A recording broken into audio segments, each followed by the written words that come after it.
Hola hermanos, el día de hoy, 13 de noviembre del 2023, es lunes de la 32ª semana del tiempo ordinario.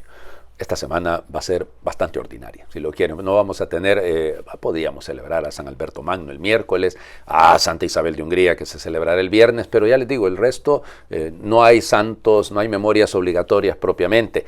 La de hoy, por ejemplo, no es memoria obligatoria, pero es un santo muy popular, sobre todo en el inicio, digamos, de la edad moderna, dicen algunos, pero bueno, y bello, ¿no? Porque, de hecho, fíjense que va a ser el primer santo canonizado por la Congregación de los Ritos, que nació de la reforma que se hizo en el Concilio de Trento.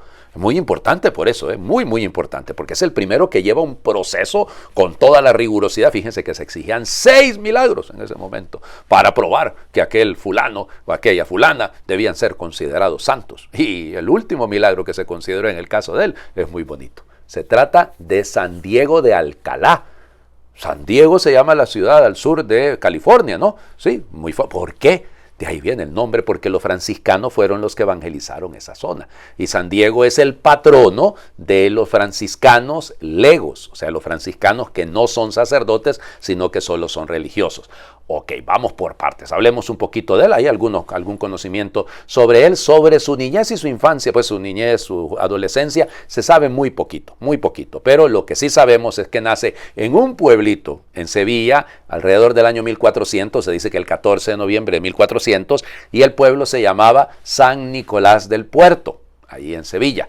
Y bueno, ya les digo, no sabemos mayor cosa de su niñez, de su adolescencia, no tenemos mayor conocimiento. Lo que sí sabemos es que estando en Córdoba, ahí hace la profesión como franciscano. Cuidado, es franciscano, es de la Orden de Frailes Menores de Observancia. Después del gran cisma, después de la crisis que se vivió en la iglesia, con todos los problemas que hubo al mismo tiempo, un papa y 2 antipapas y aquel relajo, entonces las órdenes, sobre todo las órdenes mendicantes, los mercedarios, los franciscanos, los dominicos, van a tomársela muy en serio y van a darse cuenta, necesitamos un proceso de reforma. Y aparecen dentro de la misma orden estas reformas de observancia. Y el tema ahí de observancia es la clave, ¿no? Porque eso es lo que va a ir marcando, sobre todo en España, va a ser muy importante. Y entonces él es fraile menor de observancia. Y estando ahí en Córdoba, se empieza a mover por varios lugares, ¿no? Ahí en Andalucía, va a Cádiz, o sea, él era un viajero, realmente se movía y era un gran evangelizador, se movía por todas partes. Y bueno, es destinado en 1441 como misionero a las Canarias, allá. Olvídense, ustedes dirán, ¿misionero a las Canarias? Sí, porque vamos, en las Canarias a inicios del siglo XV es que habían pasado a manos de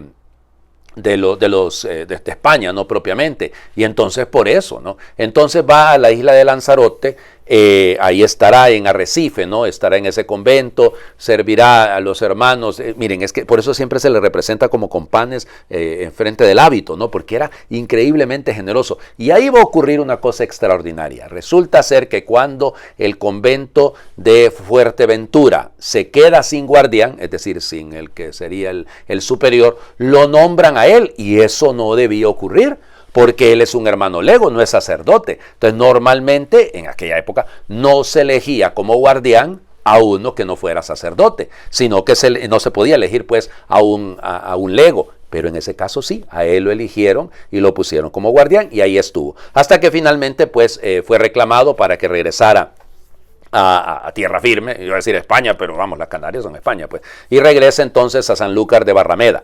Estando ahí, entonces, inicia la peregrinación a Roma, porque estaba el jubileo del año 1450, y en ese mismo año va a ser canonizado San Bernardino de Siena, franciscano extraordinario, ¿no? Gran misionero, gran predicador. Y entonces van un montón de franciscanos, miles de franciscanos fueron a Roma. Y estando ahí, él se había quedado en el convento de Araceli, ¿no?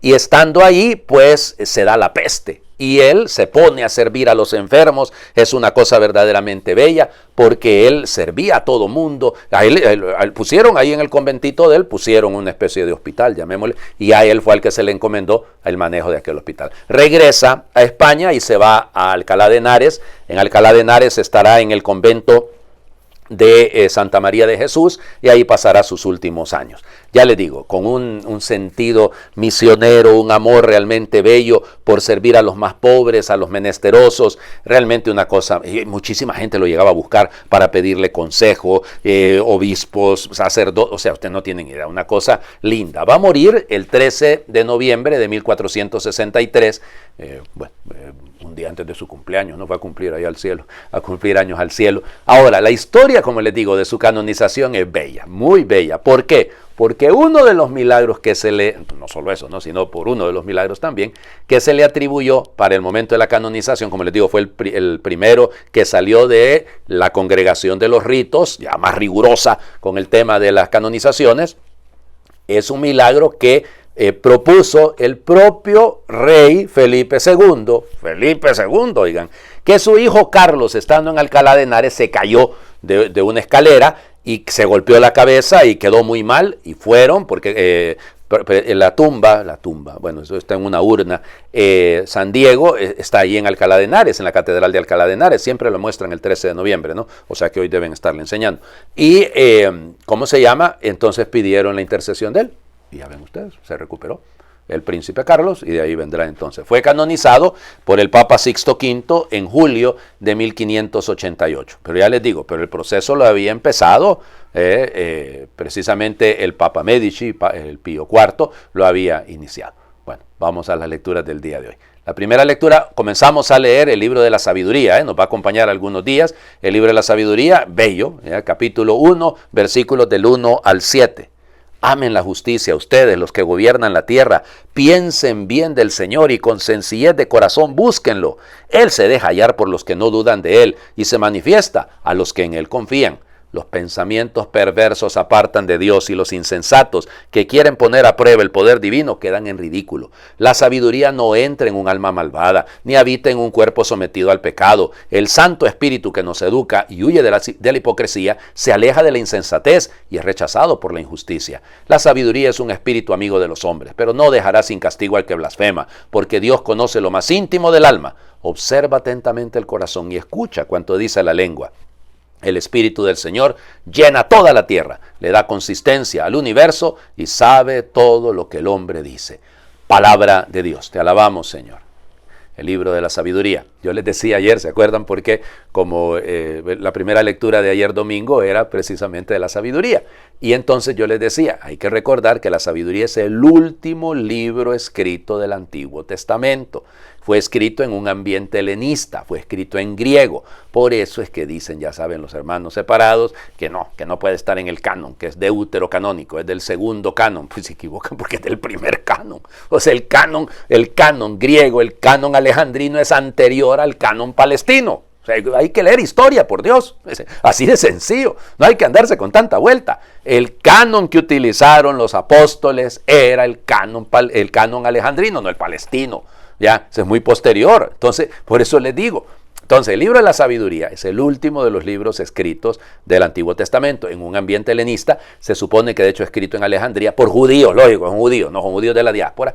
Y entonces lo bello de este texto es que es una manera de defender frente a ese mundo, llamémosle transcultural, ese mundo cargado de diferentes culturas que está haciendo perder los valores. Entonces, por eso hay que afirmar el valor de la sabiduría de Dios. Hay que afirmar el amor por la voluntad de Dios frente a todos estas. Y imagínense en el caso de nosotros, ¿no? Que vivimos en un ambiente, ¡ay, qué cristiano va a ser este ambiente! Olvídense, si este es un desastre. Aquí las ideologías y los grupos y los partidos políticos y todo. Fíjense usted, amen la justicia ustedes los que gobiernan la tierra. Pues estas cosas tendríamos que mandárselas a los presidentes y a los diputados y a los miembros de las Cortes Supremas de Justicia para que se den cuenta. Piensen bien del Señor y con sencillez de corazón, o sea, fuera soberbia, búsquenlo. Queridos gobernantes, yo estoy seguro que ninguno me va a escuchar, pero bueno, por lo menos lo digo. Ya, ¿saben qué? Bájense de esa nube en la que están subidos. No se crean lo que no son. Él se deja hallar por los que no dudan de Él. La sabiduría de Dios viene para aquel que no duda de Dios y que sigue su voluntad y se manifiesta a los que en Él confían. Si usted anda confiando en su poder político, en su dinero o en lo que sea, olvídese. Eso se acaba. Tarde o temprano usted va a tener que rendirle cuentas a Dios. Así que corazón sencillo. ¿Por qué? Porque los pensamientos perversos apartan de Dios. Los insensatos, los que quieren poner a prueba lo divino, y hay algunos que se divinizan ellos, ¿verdad? Se endiosan. Van a quedar en ridículo. Así lo dice. Yo no lo estoy diciendo yo, lo dice aquí la palabra de Dios. La sabiduría, ay Dios mío. Y eso va para todos, cuidado que Dios va a decir, padre, ¿está usted queriendo atacar a los políticos? Nah, olvídense, no estoy queriendo perder el tiempo en eso. Ojalá escucharan para que se salvaran, porque también la palabra es para ellos, ¿no? Pero escúchenme bien lo que les digo. Esto es para nosotros. La sabiduría no entra en el alma malvada, ni puede habitar en un cuerpo sometido al pecado. Aquí está el punto. Si nosotros, sometidos al pecado, estamos invocando a Dios y hablamos de Dios y queremos que Dios y oramos, pero si usted está viviendo en pecado, ¿cómo va a entrar la sabiduría de Dios ahí? ¿Cómo no se puede? Es que no tiene lugar, pues, si yo lo he echado. ¿Ya? El Santo Espíritu que nos educa huye de la hipocresía, se aleja de la insensatez y es rechazado por la injusticia. Ay, Dios mío, aquí hay toda una catequesis, ¿ok? El Espíritu de Dios es el educador, el formador. No congenia con la hipocresía, se aleja del insensato, del tonto que se deja guiar por otros criterios y además es rechazado por la injusticia. Ay, porque tengo que leer, pues oiga, me estoy tardando mucho, ayer hablé demasiado, mil disculpas de nuevo, el Evangelio. Lucas, capítulo 17, versículos del 1 al 6. Y vaya consejos los del Señor Jesús, Dios mío. En aquel tiempo Jesús dijo a sus discípulos, no es posible evitar que existan ocasiones de pecado, pero hay de aquel que las provoca. Más le valdría ser arrojado al mar con una piedra de molino sujeta al cuello que ser ocasión de pecado para la gente sencilla. Tengan pues cuidado. Si tu hermano te ofende, trata de corregirlo y si se arrepiente, perdónalo. Y si te ofende 7 veces al día y 7 veces viene a ti para decirte que se arrepiente, perdónalo. Los apóstoles dijeron entonces al Señor, aumentanos la fe. El Señor les contestó, si tuvieran fe, aunque fuera tan pequeña como una semilla de mostaza, podrían decirle a ese árbol frondoso, arráncate de raíz y plántate en el mar, y los obedecería. Palabra del Señor. Gloria a ti, Señor Jesús. 3 consejos aquí, 3 consejos del Señor Jesús. El primero, el problema no es el pecado, sino el que lo provoca, el que causa escándalo. Y ahí tenemos que tener mucho cuidado, ustedes, yo el primero, porque miren, tenemos que ser conscientes. Yo no puedo andar por la vida diciendo, si yo estoy haciendo las cosas, si este me malinterpreta, cuidado. Es decir, mi abuela decía que no solo hay que serlo, sino que hay que aparecerlo. O sea, y ahí es donde está el problema. Que muchas veces pensamos que nuestra manera de proceder es para la gente fuerte. Van a entender, comprenderán que al final hay fragilidad, hay debilidad. No, pero hay que pensar en la gente sencilla. En la gente que de repente tiene su fe muy endeble, muy frágil, y entonces la gente está pendiente de uno, oigan, lo miran, se fijan en lo que uno hace, en lo que uno dice, en los gestos, en las reacciones, y de repente usted no está queriendo hacer daño, pero por eso tengan cuidado, dice el Señor Jesús. Miren, somos responsables del bien de nuestros hermanos, y nuestra manera de proceder tiene consecuencias. Hablando de la sabiduría, una manera para que no congeniemos con este mundo, no nos casemos con este mundo. El segundo consejo del Señor Jesús, la corrección fraterna y el perdón. Miren, no hay nada que desubique más a una persona que no entiende nada de Dios que yo le perdone, que yo le ofrezca mi amistad, que yo le tienda la mano, que yo sea consciente de su fragilidad y al contrario, en lugar de hundirlo, le quiera ayudar a levantarse. El perdón. Es necesario, miren, si hay algo que demuestra nuestra sabiduría divina, que la tenemos, pues, es la capacidad de perdonar. Y por eso el Señor Jesús termina, cuando los discípulos son honestos, yo el primero, yo también le diría, Señor, está complicado eso, Señor, está bien difícil cumplir con lo que nos pides, aumenta mi fe. Bueno, Jesús les dice, si su fe fuera así como un granitito de mostaza, podrían hacer de todo. Bueno, Señor, aumentanos la fe porque está complicado, está difícil creer en este tiempo, está difícil seguir adelante con tanto problema. Les invito a hacer oración.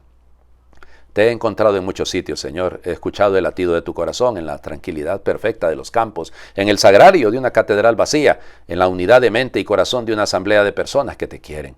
Te he encontrado en el gozo, donde a menudo te busco. En el dolor te encuentro siempre, pues el dolor es como el repique de la campana que me llama a rezar. Señor, te he encontrado en la terrible magnitud del dolor de los demás, Te he visto en la sublime aceptación y en la inexplicable alegría de los que sufren.